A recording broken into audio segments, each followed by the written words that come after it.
mag-secret file, ay ilike mo muna ang video na to at mag-subscribe na sa aming YouTube channel. Don't forget to click the notification bell para hindi ka nahuhuli sa latest episode ng DJ Rocky's Secret Files.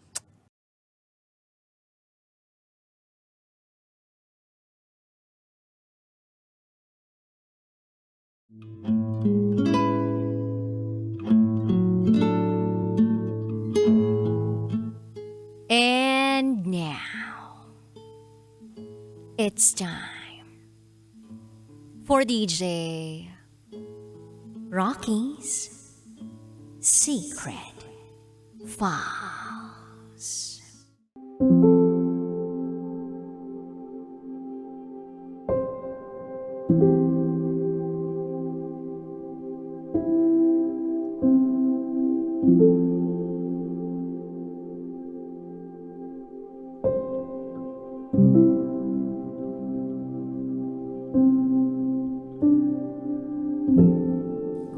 Akala ko, fubu lang kami.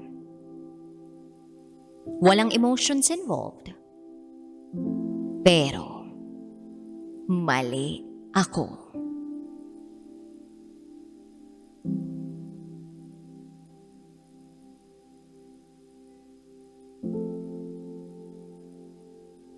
Hi, DJ Rocky.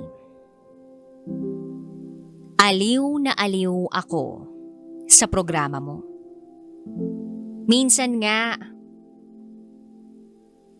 sa loob ng buong araw ko sa pagtatrabaho, ikaw lang ang pinakikinggan ko. Papunta at pauwi sa opisina. Naisip ko, bakit hindi ako magbahagi ng sikretong matagal ko nang gustong ipaalam? Although hindi ko naman aasahan na isang araw mababasa mo ang storya ko. Pero I'm just hoping. At isusulat ko na lang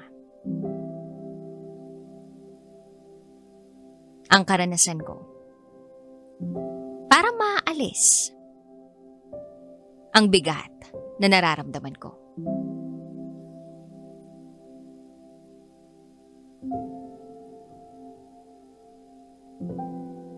For the past 2 years, I've been in denial about being a mistress. Oo, in denial kasi akala ko fubu lang kami. Walang emotions involved, pero hindi pala. Late ko na nalaman na may feelings na pala ako sa kanya. At huli na ang lahat. Itago mo ko sa pangalang Precious. At ito, ang aking secret file.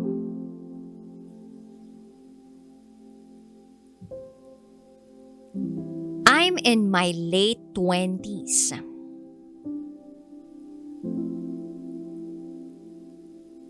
I'm a corporate worker who's been lucky enough to climb up the corporate ladder. Proud mom to a 2-year-old son and a wife. Matangkad ako. Fair-skinned. And I guess, meron akong look ng pagiging sopistikada. Galing sa may kayang pamilya. So habang tumatanda ako, hindi ko kailangan masyadong mag-worry sa mga bagay-bagay. Ibinigay sa akin ng mga magulang ko halos lahat ng gusto ko. Nag-aral ako sa isang prestihiyosong eskwelahan. Kaya nga siguro nagkaepekto yun. Nahirapan akong pumili ng lalaki. Gusto ko kasi yung may itsura, matangkad, mayaman, at syempre, mabango.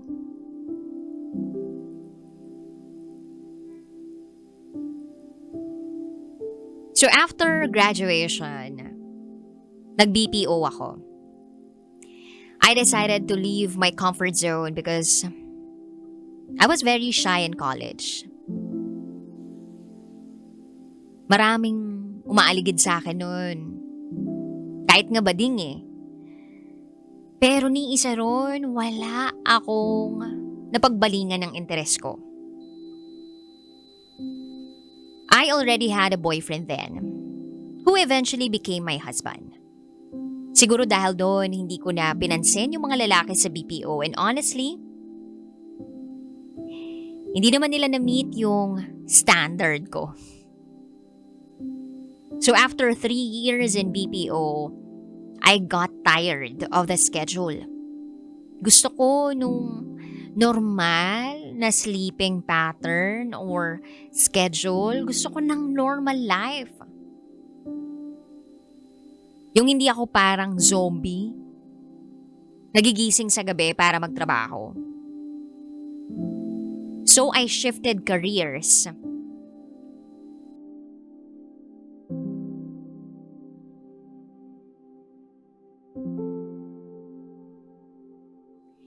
And applied to one of the most prestigious companies in the Philippines.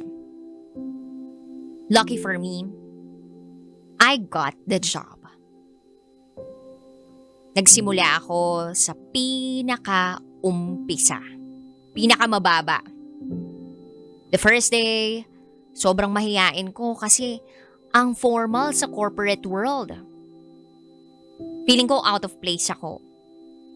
Pero, nung inintroduce naman na ako sa team, sabi nila I look like Barbie. And even compared me to Miss Universe. Yeah, compliment yun, but I felt awkward. Then lunchtime came. That's when I first saw him. Isang matangkad na lalaki. Hindi masyadong maputi. Pero meron siyang kind of eyes na narrow. He didn't introduce himself. And I just thought baka late siya kaya hindi na siya naipakilala ng manager ko. We exchanged glances. Tapos tinitigan niya ako parang ang intense. Kaya umiwas ako agad ng tingin. I asked one of my colleagues who he was and they told me, ang lalaking yun ay si Sir Rob, one of the department leads. The next day, na-assign ako sa team niya for training. We spent the whole week together. At doon kami napalapit sa isa't isa. Nalaman ko na kasal siya, may pamilya na, may mga anak. Honestly, na-disappoint ako. I don't know why. Meron na akong boyfriend. Dapat hindi na yung nagmamatter sa akin. Siguro na-disappoint ako kasi ayokong maging close sa kanya, knowing that he has a family. Pero masarap siyang kausap At grabe yung humor niya. Nakaka-addict. Komportable ako kasama siya. At ayoko namang mag-overthink kung anong meron kami nung time na yon. Months went by, and even though I set boundaries, close pa rin kami. Then I got transferred to another team. Pero since same lang kami ng department, nagkikita pa rin kami and we have transactions from there and there. Tuwing magkakatinginan kami, I couldn't help it, but I feel the tension. Pero pinipilit ko talagang hindi magpa-apekto kasi alam ko naman na may pamilya siya. One night, We all went out for drinks with some colleagues. Si Sir Rob sumama rin. Late na pero hindi pa kami mga lasing. Si Sir Rob nagsuggest. Doon daw kami sa place niya. Since yung pamilya niya wala sa bahay. Nasa bakasyon. At first, hesitant ako kasi hello, wala naman akong daladalang extra clothes. Pero sabi niya,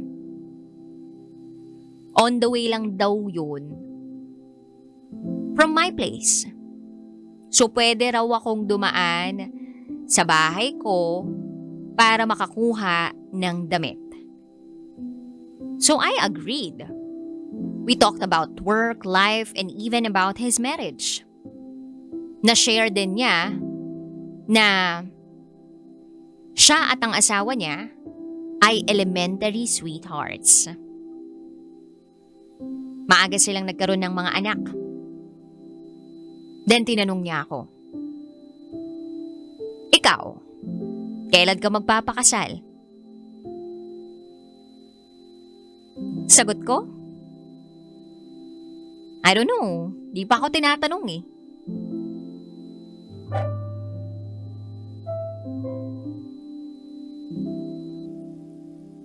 Then he said, kung ako boyfriend mo, hindi kita pakakawalan. Sa totoo lang, DJ Rakin, nabigla ako. Medyo nakaramdam ng awkwardness pero itinawa ko na lang yun. Tapos sabi ko, sana nga Sir Rob. Ngumiti siya sa akin and I felt like something changed after that conversation. Pagdating namin sa bahay ko, hindi ko na siya inalok pumasok kasi I just needed to grab some clothes. Nagpaalam ako sa mom ko and we left. He even asked me for the last time if gusto ko pa raw bang tumuloy dahil yung isa namin na workmate ng ghost. Pagod na raw at may pasok pa bukas. Ako naman nanghihinayang sa effort ni Sir Rob na ihatid ako.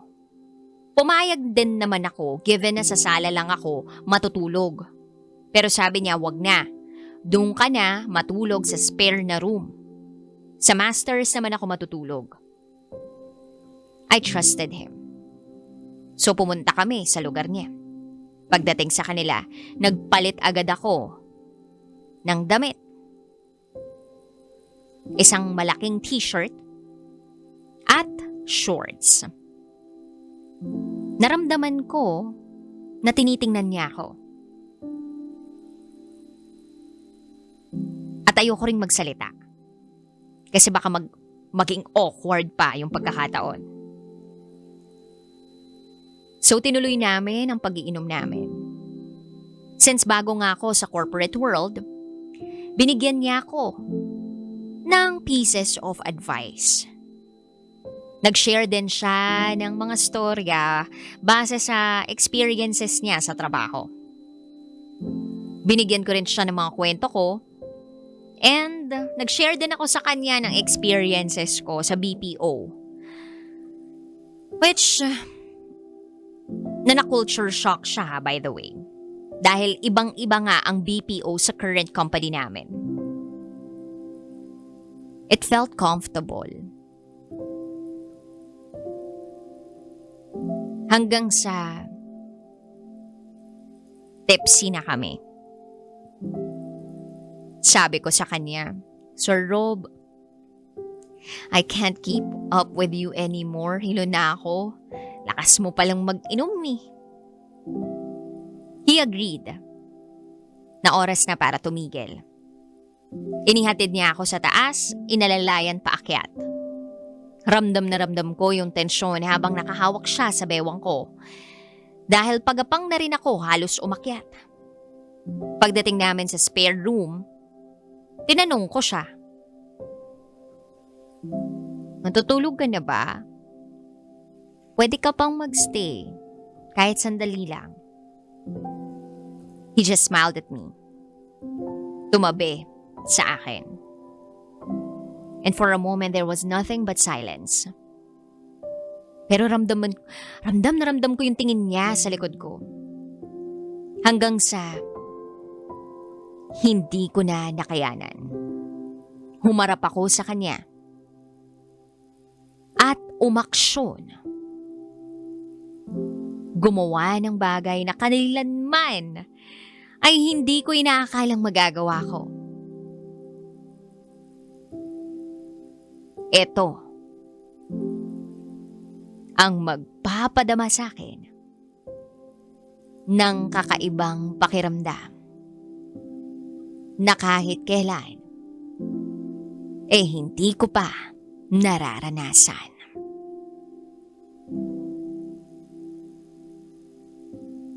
Humarap ako sa kanya at hinalikan siya.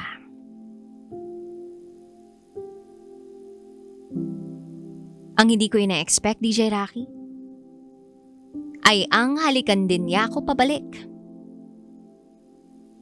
Hanggang sa may nangyari sa amin. Ibang-iba siya humalik, ibang-iba siya gumalaw. Ibang-iba sa boyfriend ko. Feel na feel ko yung romance sa kanya.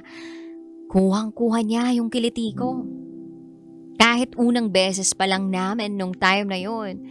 Kaya siguro umulit pa kami nung umaga. Bago kami sabay pumasok kinabukasan. On our way to the office, walang imikan. Nakaramdam ako ng guilt. Naisip ko yung pamilya niya. Naisip ko yung boyfriend ko. Tinanong niya ako kung okay lang daw ba ako. Sumagot naman ako ng okay lang. Inaantok lang ako. Pagbalik namin ng office, nauna muna akong umakyat para hindi halata. Tinanong kami ng isa kong katrabaho kung natuloy ba kami ni Sir Rob. Siyempre, ang sabi ko hindi. Dumaan ng ilang oras. May kailangan akong ilapit sa kanya na trabaho. Paglapit ko sa kanya, tinanong niya ako, okay ka lang? Sagot ko, okay naman ako. Ikaw ba, Sir Rob? He said, okay na okay. So, kumusta naman? Then I said, yung kagabi, okay naman. Masaya. Hindi ako makatingin sa kanya para kasi ako nahihiya na ewan. Hanggang sa tinanong niya ako, ano, uulit pa ba tayo? DJ Rocky, hindi ko alam kung anong isasagot ko that time. Ang sabi ko na lang sa kanya, pwede, if may pagkakataon. Weeks went by. The tension didn't go away. We still shared those intense moments. And I tried not to think about it. But eventually, it started happening. Sa sobrang hindi na namin mapigilan, nakakahiyamang aminin. Pero dumating kami sa punto na sa parking na namin ginagawa. Yes, sa parking na namin ginagawa. Before, during, and after work. It was crazy, but I couldn't stop myself. Pinapaalala ko sa sarili ko na, face lang to.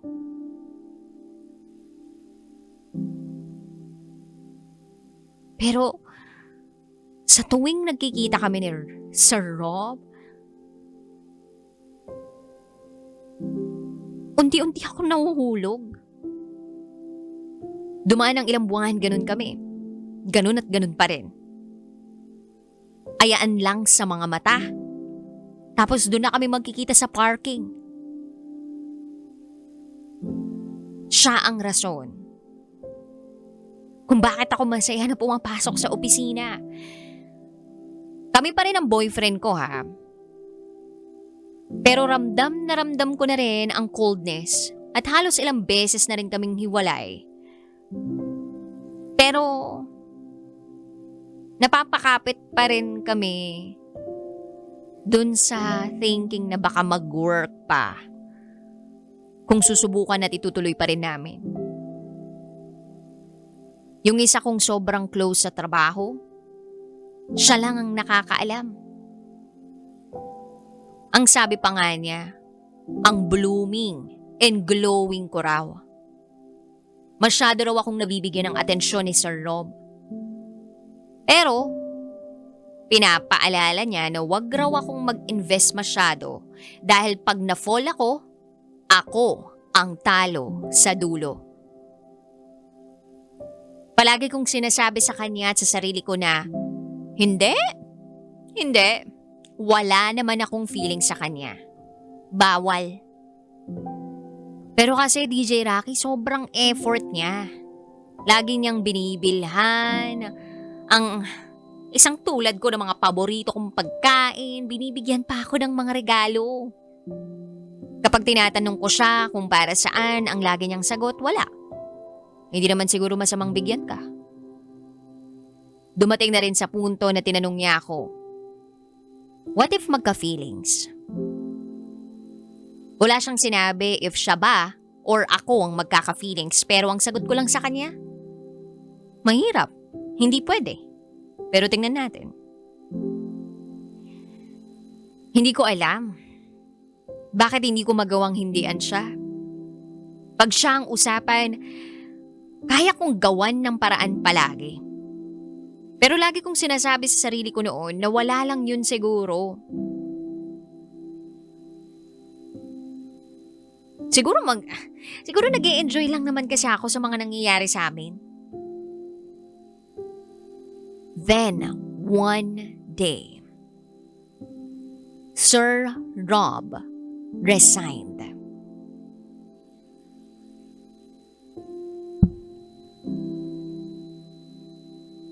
Parang unti-unting gumugunaw ang mundong meron ako. I'd go to work but I had no motivation. Binibilang ko ang mga araw hanggang sa huli niyang araw sa opisina. At hindi ko kayang isipin na aalis na siya. Kaya sinubukan kong gumawa ng mga kung ano-anong aktibidades na makapagdi-distract sa akin. Dun sa nararamdaman kong kalungkutan.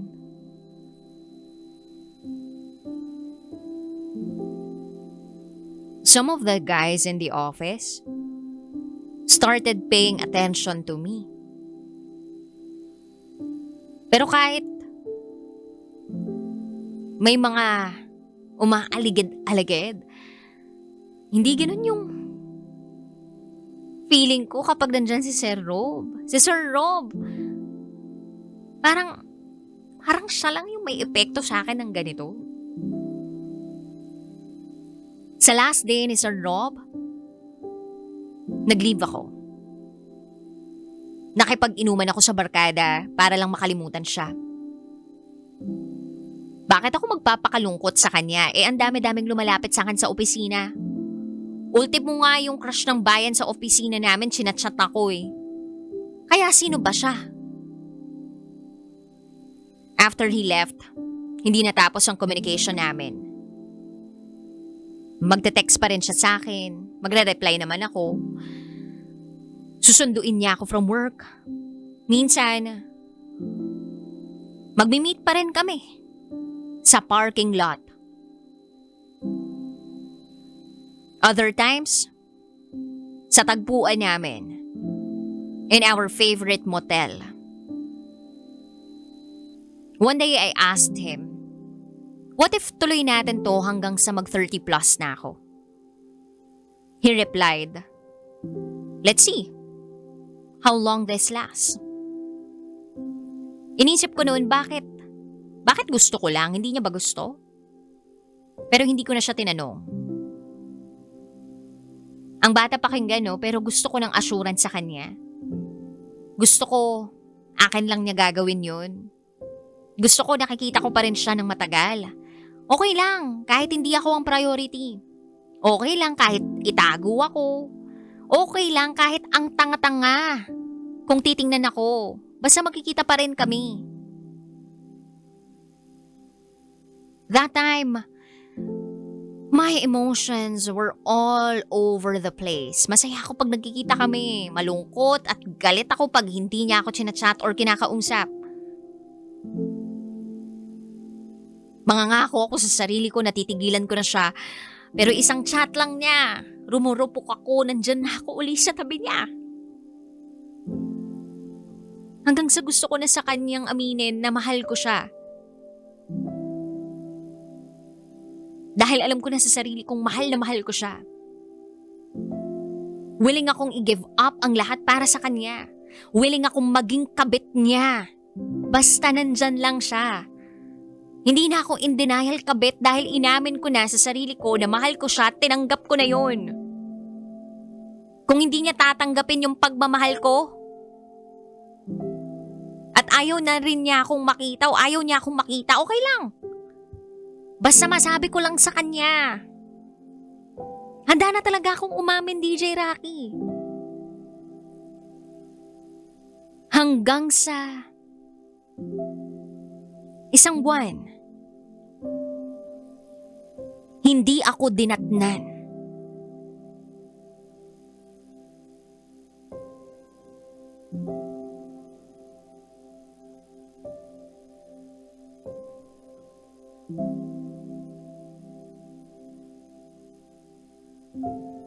Kami pa nun ng boyfriend ko. At may nangyayari din sa amin. Nag-pregnancy test ako. At doon na nga ako maiyak-iyak nang makita ko na positive.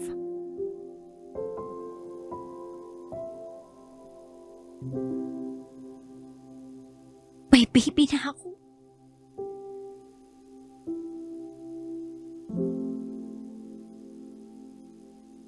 May nangyari din naman sa amin ng boyfriend ko sa buwan na yun, kaya pakiramdam ko sa kanya yung baby. Sinabi ko sa boyfriend ko, tinanggap naman niya yun ng buo. We decided to get married for the sake of our baby. Then I decided i-cut lahat ng communication namin ni Sir Rob. Binlock ko siya sa social media, tinanggal ko yung number niya. I did it for my family, for my child. I told Sir Rob I was pregnant and I'd be blocking him. Naintindihan naman niya. And inisip niya na rin naman na yun na yung goodbye namin. Especially, nalaman niya rin na yung asawa niya, buntis. So sabi ko, eto na siguro yung sign ni God na hindi na ituloy yung dapat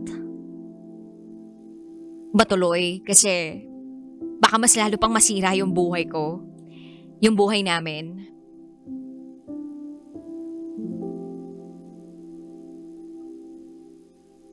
And ilang years nang nakalipas, DJ Rocky. I still feel the pain. Every day I think about Sir Rob.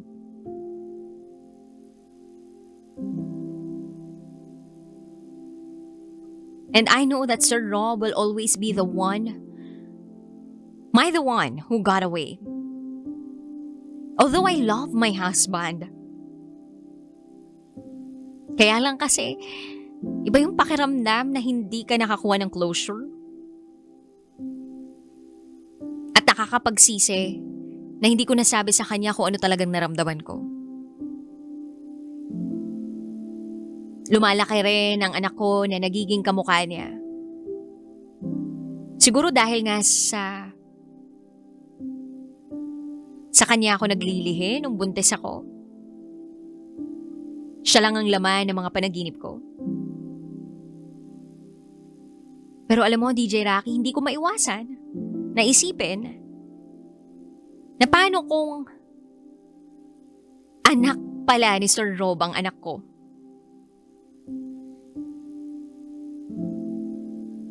Pero parang mas masarap pa rin isipin na hindi na lang. Kasi paano nga kung totoo? To my Rob, I don't know if you'll ever get to hear this, but I hope you do. I want to tell you that I've always thought about you. Hindi ko alam kung alam mo na, pero I love you. At hanggang ngayon, oo, mahal pa rin kita. Mahirap tanggapin na we never really got a chance to be together. And maybe it was never meant to be. Maybe we were just a chapter in each other's lives. Pero ikaw yung what if na hindi ko na mababago. I love my family, I do. Hindi ko alam kung anong mangyayari sa future. But I'll always carry this secret with me. Ang nararamdaman ko para sa'yo. In my heart, there is a piece of me that will always belong to you. I will never forget you. Hanggang dito na lang po, DJ Rocky. Muli, ako si Precious. At ito, ang aking secret file.